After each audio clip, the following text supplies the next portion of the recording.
নমস্কার বন্ধুরা, আপনারা দেখছেন মৌয়ের সাথে রান্নাবান্না। একই বর্তমান পরিস্থিতিতে জ্বালানির সংকট দেখা দিয়েছে। কি রান্না করব বা করব না ভেবেই পাচ্ছিলাম না। তাই আমার ঠাকুমার ২টি ভর্তার রেসিপি বানিয়ে নিলাম। যেমন ঝটপট তৈরি হয় তেমনই দুর্দান্ত খেতে হয়। শুধু এই ভর্তা দিয়েই এক থালা ভাত খেয়ে ফেলা যাবে। আপনারা যারা নানান রকমের ভর্তা বানিয়ে থাকেন, একবার এই ২ রকমের ভর্তা রেসিপি বানিয়ে দেখতে পারেন। রেসিপিটি ভালো লাগলে লাইক দিয়ে শেয়ার করে দেবেন।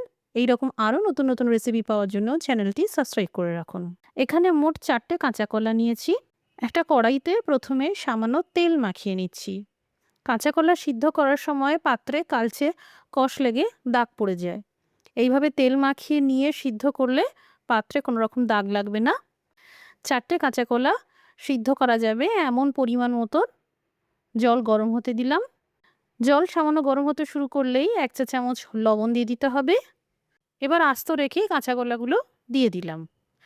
আঁচটা হাই টু মিডিয়াম করে দিয়ে ঢাকা চাপা দিয়ে কাঁচকলাগুলো মোটামুটি ৫ মিনিট মতন সিদ্ধ করে নিতে হবে। ৫ মিনিটের মধ্যেই কাঁচকলা সিদ্ধ হয়ে গেছে। কাঁচকলাগুলো পুরোপুরি সিদ্ধ হয়ে যাওয়ার পর এইভাবে জল থেকে তুলে নিলাম। আর এই জলটা অবশ্যই ফেলে দিতে হবে।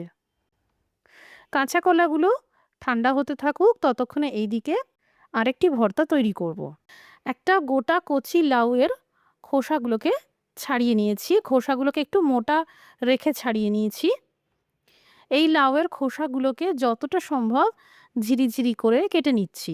এতে লাউয়ের খোসা বাটতে আমার সুবিধা হয়। আপনারা এইভাবে না কুচিয়েও ডাইরেক্ট শিলপাটাতে বেটে নিতে পারেন। আমি যেহেতু মিক্সার জারে বেটে নেব, তাই এইভাবে কুচিয়ে নিলাম। একটা মিডিয়াম সাইজের পেঁয়াজের খোসা ছাড়িয়ে নিয়ে এইভাবে ঝিরিঝিরি করে কেটে নিচ্ছি। লাউয়ের খোসাটা মিক্সার জারে দিয়ে দিলাম। সামান্য জল দিয়ে ভালো করে বেটে নিচ্ছি। খেয়াল রাখতে হবে যাতে একটা মসৃণ পেস্ট তৈরি হয়। এই দেখুন, এই রকম একটা মসৃণ পেস্ট তৈরি করে নিতে হবে। এই ভর্তা আমি সর্ষের তেল দিয়ে বানাই, এতে দারুণ টেস্ট হয়। ১ চা চামচ কালো জিরে ফোড়নের সাথে একটা শুকনো আস্ত লঙ্কাকে ২ টুকরো করে দিয়ে দিলাম।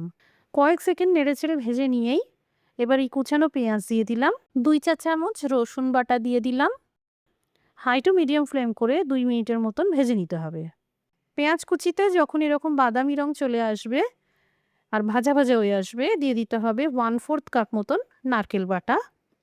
এখানে বলে রাখি, যেহেতু এটা পুরানো দিনের একটা গ্রাম বাংলার রান্না, তাই আমার ঠাকুমা নারকেল বাটাই দিতেন।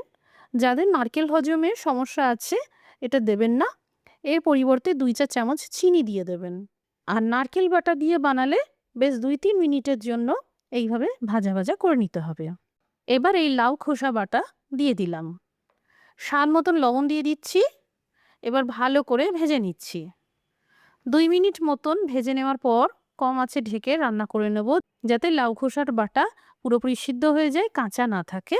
ভালো করে যখন এইরকম শুকনো শুকনো আর ভাজা ভাজা হয়ে আসবে, দিয়ে দিতে হবে ২ চা চামচ পোস্তর পেস্ট। ভালো করে মিশিয়ে নিয়ে আরও ২ মিনিট ভেজে নিচ্ছি। এই পোস্ত বাটা অবশ্যই দিয়ে দেখবেন। লাউ খোসার ভর্তা খেতে খুবই টেস্টি হয়। তৈরি হয়ে গেল লাউ খোসার বাটা দিয়ে খুবই সুস্বাদু একটি ভর্তার রেসিপি। এবার নেক্সট কাঁচকলার ভর্তা বানাবো। এর জন্য প্রথমে একটা প্যানে সর্ষের তেল গরম করে নিচ্ছি। একটা শুকনো আস্ত লঙ্কা আর ১ চা চামচ কালো জিরে জাস্ট ১ মিনিট মতন ভেজে নিতে হবে। আঁচটা লো টু মিডিয়ামে রাখতে হবে। ভালো করে ভেজে নিতে হবে যাতে তেলের মধ্যে এই ফ্লেভারটা পাওয়া যায়। মিক্সার জারে ২ টেবিল চামচ সর্ষে দানা দিয়ে দিলাম। এরই সাথে এই ভেজে নেওয়া কালো জিরে আর শুকনো আস্ত লঙ্কা তেল সমেত দিয়ে দিলাম। প্রথমে জল ছাড়া বেটে নিতে হবে, তারপর সামান্য জল দিয়ে একটা মসৃণ পেস্ট তৈরি করে নিতে হবে। এখানে সিদ্ধ কাঁচা কলাগুলোকে খোসা সমেত গোল গোল করে কেটে নিয়েছি। মিক্সিতে বাটবো বলেই আমি এইভাবে কেটে নিয়েছি। আপনারা চাইলে শিলপাটাতেও বেটে নিতে পারেন। পাটায় বেটে নিলে কাঁচা কলা এইভাবে কেটে নেওয়ার কোনো প্রয়োজন নেই। আপনারা খোসা সমেত গোটা কাঁচকলাই বেটে নিতে পারবেন। এই কাঁচা কলা আমি জল ছাড়া বেটে নিয়েছি। স্বাদ মতন লবণ দিয়ে দিলাম আর এই সর্ষের পেস্টটা দিয়ে দিলাম। সেই সাথে 1/2 চা চামচ কাঁচা সর্ষের তেল দিয়ে দিলাম। ভালো করে মেখে নিচ্ছি। তৈরি হয়ে গেল কাঁচা কলার ভর্তা। সম্পূর্ণ গ্রাম বাংলার স্বাদ আমার ঠাকুমার মতন অত ভালো রান্না তো আমি করতে পারি না, তবুও চেষ্টা করেছি।